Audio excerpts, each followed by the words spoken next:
የምርመራ ናሙናውን ደግሞ እንዴት አድርገሽ እንደቀየርሽው በምንም ታምር ልታውቃችልም። ለነገሩ ማወቅ አይደለም ማን ሊገምተው ይችላል? አንቺ ውሻ፣ ቆይ እንዴት ደፈርሽኝ? እንዴት? ስለምትል ነገር ምንም አላውቅም። ኧረ እባክሽ አታውቂም? በግድ ታውቂ ነው። እሺ ወረግሽ ቃል ምን ያደረግሽ ነው? ልቀቂ። የዛኔ ከብሌን ጋር የተጣላው ሰዓት በደመ ነፍስ ጸጉሯን እየነቃቀልኩ ነበረ። በጣም ተናድጄ ስለነበር ምን እያደረግኩ እንደነበረ እንኳን አላውቅም። ከዛ ግን እንኳንም ማነኳት እንኳንም ተጣሏት። ምክንያቱም ደግሞ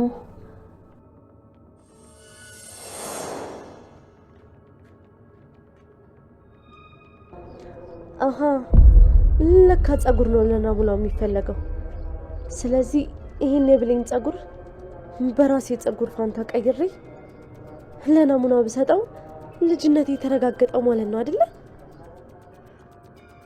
ከሷ ጋር በመጣላቴ ምክንያት የብሌንን ጸጉር በቀላሉ አገኘው። ጸጉሯ ደግሞ ለናሙናው በጣም አስፈላጊ ነገር ነው።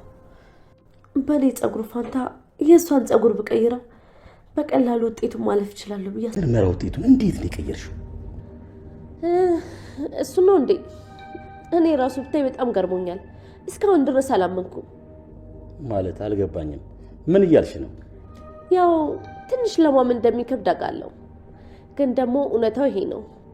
አየህ በኃይሉ፣ ህይወት በአጋጣሚዎች የተሞላች ነች። ምንድን ነው የምትዘባርቂው? በደንብ ንገሪኝ። ዶክተሩን አማለሽ ነው አይደል? ኧረ እኔ ምንም አላማለልኩትም። ያው የምርመራ ውጤቱ ሲመጣ ይታወቅብኛል ብዬ በጣም ፈርቼ ነበረ። ይህን ሁላ ጊዜ ሰላም ትክክለኛ እናቴ እንደነበረች እኔ መቼ አውቄ። ሰላም ለካ እውነተኛ እናቴ ናት። በጣም ነው የተገረምኩት። በጣም ገርሟል። ምን? ሰላም ሰላም፣ ወደ ቻናሌ ቤተሰቦች እንዴት ናችሁልኝ? እንኳን ወደ እኔ ቻናል በሰላም መጣችሁ። አደራ ድራማ እንግዲህ አደራ ድራማ በባለፉት ክፍሎች ላይ የብሌን እና የሰላም ታሪክ ማለት ነው። እንግዲህ ቃል አሁንም አሸናፊ ሆናለች። በባለፈው ክፍል ላይ እንዳያችሁት ዲኤንኤኑ ተቀይሮ ማን ቀየረው የሚል ሁላችንም ግራ ያጋባ ነገር፣ ብዙዎቻችንም እንግዲህ ብዙ ነገር ስንጠረጥር ነበረ። ምናልባት ዶክተር እዛ አቶ በኃይሉ የሚያውቀው ሰው የቀየረበት ዶክተር ሌላ ዶክተር የዶክተሩ ጓደኛ ማለት ነው በኃይሉ ስለሚያውቀው ምናልባት እሱ ሊሆን ይችላል የቀየረው ብለን እያሰብን፣ በሌላ በኩል ደግሞ ምናልባት ቃል ትክክለኛ ልጇስ ብትሆን በኃይሉ ተሳስቶስ ቢሆንም እያልን እንግዲህ በጣም ብዙ ነገሮችን ስናስብ ነበረ። ምክንያቱም ዲኤንኤን ውጤቱ ሊቀየር የሚችልበት ምንም አይነት ቻንስ አልነበረም። ዶክተሩ ምንም አይነት ቻንስ ሲሰጣቸው አላየንም። በጥንቃቄ ስራውን ሲሰራ ስላየን ሊቀየር አይችልም። ቆይ ግን ማን ቀየረው ስንል ግራ ስንጋባ እና እንግዲህ ደግሞ የቃል ኮንፊደንስ ቃል በራስ መተማመኗ በጣም ጨምሮ ነበረ። ሰላምን ፊት ለፊት ውጤቱ ሲመጣ ያኔ ታፍሪያለሽ እና ልጄ ብለሽ እንኳ ብትጠሪኝ አልሰማሽም ስትላት በእርግጠኝነት ነበረ። በኃይሉ ለምንድነች ልጅ እንደዚህ የምትለው ምን ተማምና ነው እያለ ነበረ። ታዲያ ውጤቱ ሲመጣ ቃል ያን ያክል ምንም አላስጨነቃትም። እኔ በሆን እጠፋለሁ አይደለም ጉዴ ሊወጣ ነው። ስለዚህ እጅ ከፍንጅ ተይዤ ከምታሰር በብዙ ነገር ተከስሼ ማለት ነው። እሷ ግን ምንም ሳይመስላት እንግዲህ ወደዛ ቦታ ሄደችው እርግጠኛ የሆነችበት ነገር ስላለ ነው። እና የዚህ ውጤት አቀያየር እንግዲህ ብዙዎቻችን ብዙ ነገር አስብሎናል፣ አናዶናልም። ምክንያቱም ከዚህ በላይ ብዙ ነገር አጥፍተዋል እና እንግዲህ ወንጀለኛ እንደማበረታታት ነው የሚቆጠረው። በነገራችን ላይ ቃልና አቶ በኃይሉ ብዙ መጥፎ ነገሮችን አድርገዋል፣ ሰላም ላይ ብሌን ላይ ማለት ነው። ከምንም በላይ ደግሞ እናትና ልጅን አለያይተው አብረው እንዳይሆኑ ለዘመናት ተለያይተው የነበሩትንም ከዛ ደግሞ እንግዲህ ሰላም እግሯ ከሀገሯ ረግጦ ልጇን ብሌንን እንዳታገኝ ሲከለክሏል። ለጥቅም ብለው ከልጇ ለይተዋት የልጇን ሕይወት ነጥቀው ልጇ ሰራተኛ ሁና እሷ ግን ማታቃት እዚህ ናት ማትባል ልጅ መታ እሷን እያኖረች እናትና ልጅ አንድ ቤት ኖረው ሳይተዋወቁ ከዚህ በላይ ቅጣት የለም። ከዛ እንግዲህ በጣም ብዙ ነገር አድርገዋል። ከክፍል 1 ጀምሮ አሁን እስካለበት እስከ ክፍል 55 ወይም ደግሞ 56 ድረስ ማለት ነው በጣም ብዙ ነገሮችን ሲያደርጉ ነበረ በኃይሉና ቃል ማለት ነው። በዛው ልክ ደግሞ በኃይሉና ቃል እርስ በርሳቸው ማለት ነው በኃይሉ ቃልን አስወግዶ ንብረቱን ለብቻው ለመውሰድ ሲሞክር እናያለን። ቃልም ደግሞ ከእሱ ባልተናነሰ አቶ በኃይሉን አስወግዳ የበኃይሉ የሰላምን ንብረት ብቻዋን መውሰድ የምችልበት መንገዶች ስታመቻች ነበረ። እንግዲህ በዚህ መንገድ በዚህ ውጣ ውረድ ውስጥ ማለት ነው የሰውን ሰው የለፋበትን ንብረት ለማግኘት ብለው የሰውን ሕይወት ቀምተው ማለት ነው። እርስ በርሳቸው ደግሞ ሌባ ምንድን ነው ሲሰርቅ ይስማማል፣ ሲካፈል ይጣላል ይባላል እና በኃይሉና ቃል እንደዛ ነው የሆኑት።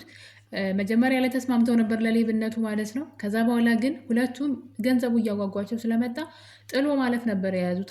አንዱን ጥሎ ማለፍ ነበረና ቃልም ሞክረው ነበረ፣ በኃይሉን ሞክሮት ነበረ። ቃል ያደረገችው ምንድን ነው የበኃይሉን ደካማ ጎን ፈልጋ እንግዲህ በኃይሉን የምጥልበት አንድ ፍላሽ እጇ ይገባል። በዛ ፍላሽ የተነሳ በኃይሉን አሳስረው ነበረ። ያው ገንዘብ ከፍሎ ነው በኃይሉ የወጣው፣ ስልጣን ስላለው ባለስልጣን ነው በኃይሉ ሰው። ታዲያ እንግዲህ ይህን ነገር ከፍሎ ገንዘብ ወጣ በዘመድን በለው እንጂ የታሰረበት ወንጀል በቀላሉ የሚያስወጣው አልነበረም። ያንን ቃል በእርግጠኝነት ተማምና ነበር ያደረገችው። ለዛውም አቶ በኃይሉ ብዙ ነገሮችን ካስተካከለላትና መንገዶችን ምንድን ነው ከባባድ ነገሮችን ካስተካከለላት በኋላ ነው የሰላም ልጅ እንድትሆን በዙሪያ ያሉ እንቅፋቶችን ሁሉ አስወግዶላት የሰላም ልጅ የሚሆን ማረጋገጫ ወረቀት ብቻ ሲቀራት ነበረ አታስፈልገኝም ብላ አስፈንጥራ የጣለችው በኃይሉን እስር ቤት ያስገባችው። መቼም አይወጣም ብላ ነበር ያስገባችው። ነገር ግን እሱ ወጣ። በተለይ ደግሞ ያሳሰረችው ቃል እንደሆነች እዛ ሆኖ ስለገባው ገንዘብ ከፍሎ ወጣ። እንግዲህ እሷ ደግሞ ሳሚን ያሳሰረ ብላ ከሳሚ ጋር እያያዘችው ማለት ነው። ምክንያቱም አልጠበቀችም፣ አይመጣም ብላ ነበረ። እቅዷ ይሄ ነበረ።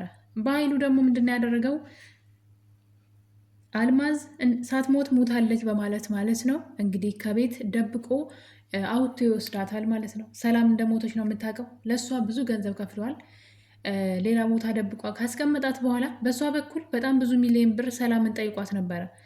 አልማዝን ገላይ ስቀብሪያት አይችሻለሁ፣ ስለዚህ ይህን ያክል ገንዘብ ካላመጣሽ አሁኑኑ አሳስርሻለሁ የሚል ማስፈራሪያ በኃይሉ በአቋራጭ የሰላምን ንብረት ለመውሰድ ፈልጎ ነበረ።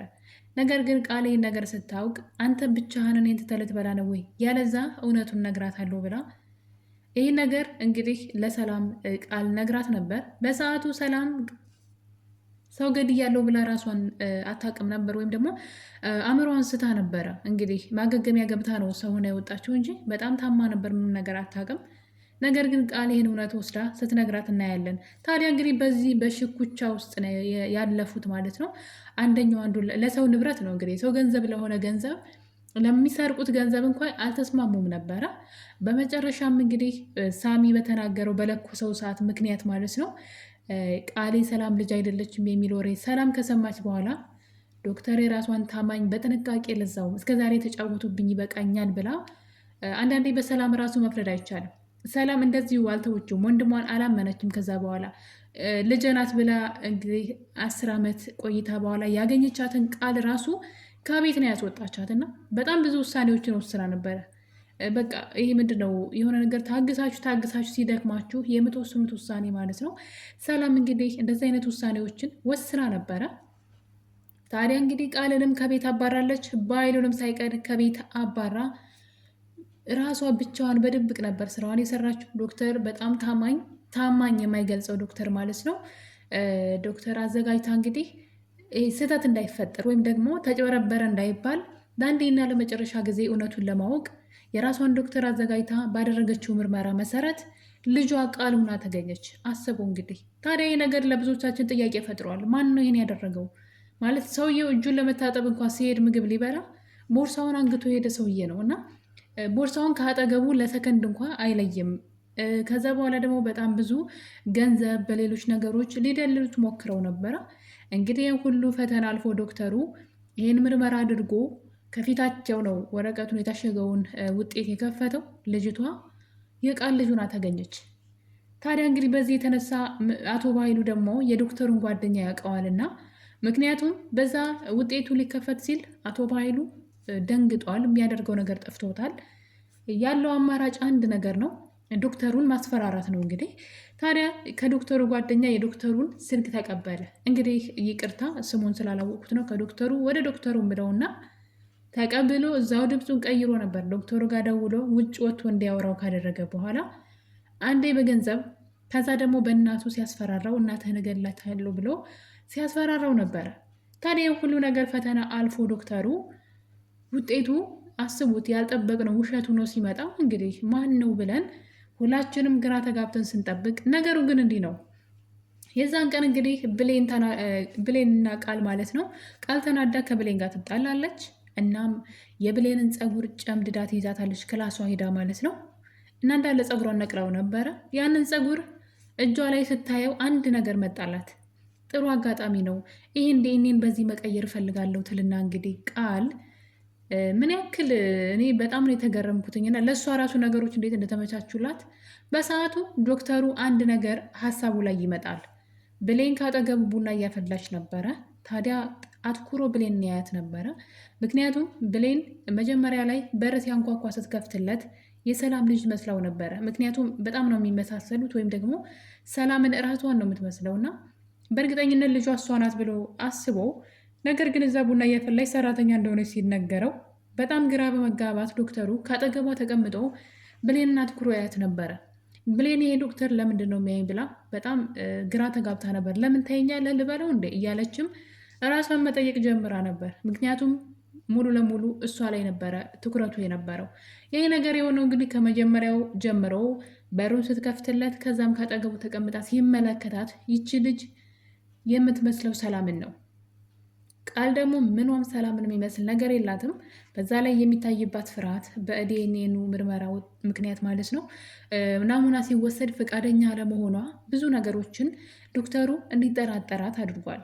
እና ብሌንን አትኩሮ እያየ እሷም ግራ ተጋብታ ለምን ያየኛን እያለች ባለችበት ሰዓት ነበር እንግዲህ የሰውየው ቀልቡ ወይም ደግሞ ሀሳቡ ሙሉ ለሙሉ ብሌን ላይ ስለነበረ ካጠገቡ ያስቀመጠው ቦርሳን በፍጹም አላስተዋለም።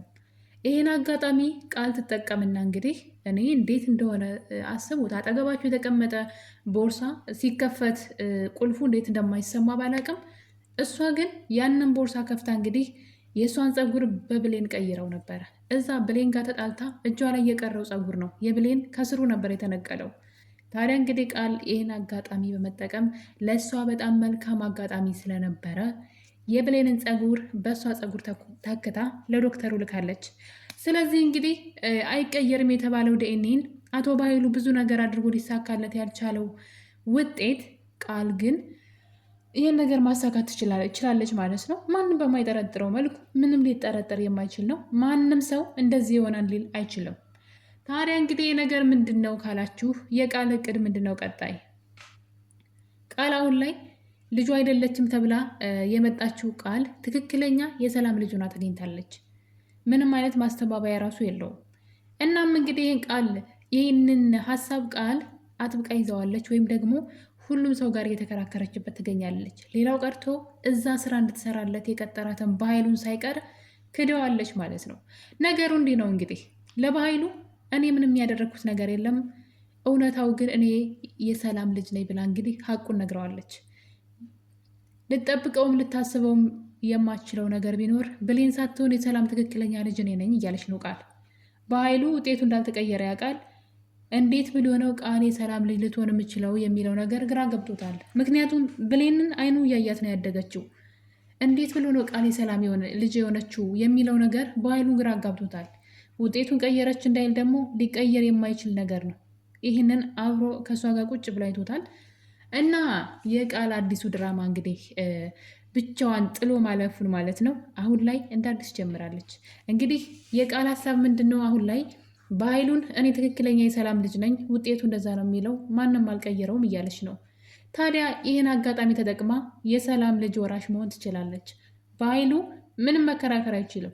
ትላንትና እኔ ነኝ ያመጣኋት ከአንቺ እንደዚህ እንድታደርግ ወይም ደግሞ የአንቺን ንብረት ልጅ መስላ እንድትወርስና አንቺን ገላ እንድትወስድ ነው ቢላት እንኳይ ማረጋገጫ ዲኤንኤ አለ። ያልተቀየረው ማንም ሰው ይቀየራል ብሎ የማይጠብቀው ውጤቱ እሷ ትክክለኛ የሰላም ልጅ እንደሆነ ስለሚናገር በኃይሉ ራሱ የመከራከር መብት የለውም። በጣም ነው የሚገርመው።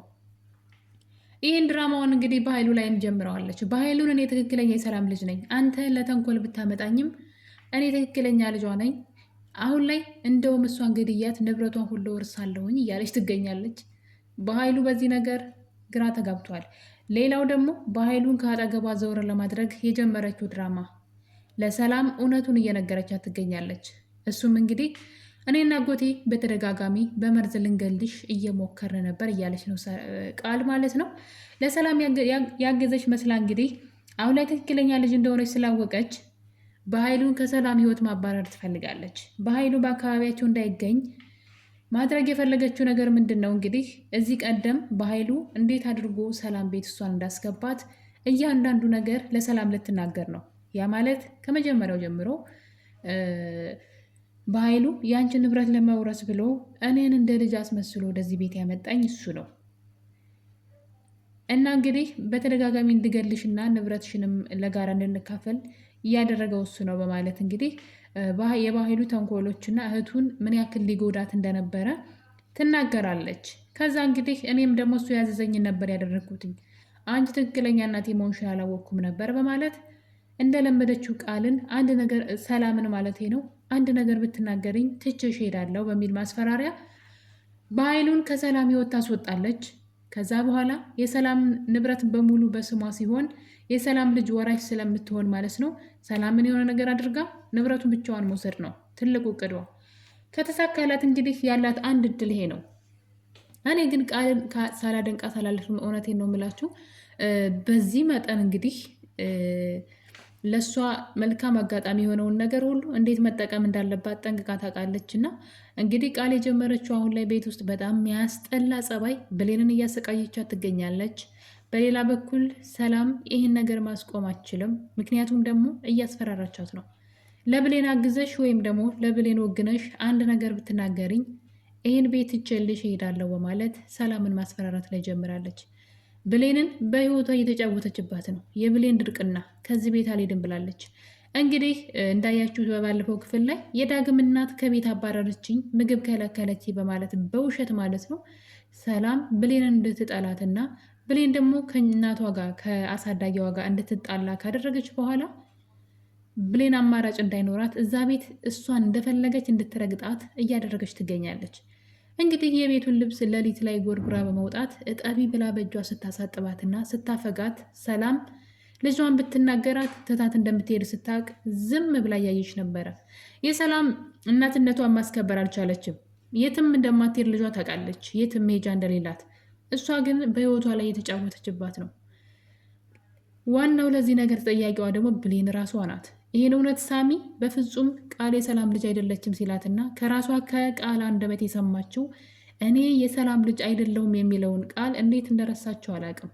ነገር ግን ይበላት በራሷ ቅብጠት ምንም እኔ ለብሌን የማግዘው ወይም ደግሞ የምታሳዝነኝ ነገር የለም። ምክንያቱም ሁሉንም ነገር ታውቃለች። ባታውቅ ኑሮ ጥሩ ነበረ። እና ውድ ቤተሰቦች እንግዲህ ውጤቱ እንዴት ተቀየረ ብላችሁ ግራ ለተጋባችሁ ውጤቱን የቀየረችው ቃል ናት ማለት ነው። እንግዲህ ባገኘችው አጋጣሚ ተጠቅማ ውጤቱን እንደቀየረችው በዛሬው በክፍል 56 ላይ በቃል ትውስታ ላይ አይተናል። ውድ ቤተሰቦቼ እንግዲህ የዛሬው የአደራ ድራማ ክፍል 56 ይህን ይመስል ነበረ። በቀጣይ ክፍል እዚህ ድራማ ላይ ምን ይፈጠራል የሚለው አጓጊ ነው።